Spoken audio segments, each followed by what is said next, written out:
پښتو فلم سټار شاهد خان ولی فلمونه پرېښودل او تبلیغ کې لاړو او هغه نن سبا چرته دی؟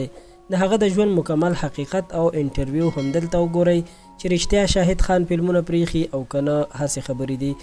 قدرمنو لیدونکو، د سوشل میډیا په دې دور کې یوه خبره هم پټه نه پاتې کیږي او څوک چې کوم کار وکړي نو په سوشل میډیا باندې ضرور شیر کیږي. خو اوس چې کوم خبر ډیر زیات د خلکو په خولو دی هغه د پښتو فلم سټار شاهد خان باره کې دی چې هغه د فلمونو جوړولو نه توبه وویسته او نور به فلمونه نه جوړوي.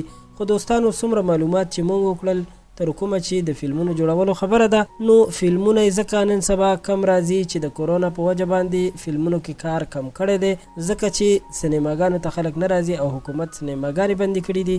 او د تبلیغ باره کې چې کوم تصویرونه په سوشل میډیا اپلوډ شوي او شاهد خان پکې غټه ګیره لري، نو په اصل کې دا د یو فلم تصویرونه دي چې هیڅ حقیقت نه لري او هسې ورپسې چا پروپاګاندا شروع کړې ده، ځکه چې نه خو د هغه داسې څه بیان راغلی چې هغه تبلیغ کې تللی وي او نه یې د تبلیغ څه ویډیو راغلی ده. د دعوت تبلیغ لاره ډیره ښه لاره ده او سړي ته پکې ذهني سکون ور په برخه کیږي. الله تعالی دې موږ هم د دعوت تبلیغ لپاره قبول کړي. خو زما د خبرو مقصد دا هم دی چې هیڅکله هم چا پسې دروغ پروپاګاندا کول نه وي پکار دا ده چې حقیقت خبر خلکو سره شریک شي او د دروغو نه ځان وساتل شي. د شاهد خان باره کې ډیرو مینوالو غوښتنه کړې وه، نو ځکه مو ورسره دا خبر شریک کو.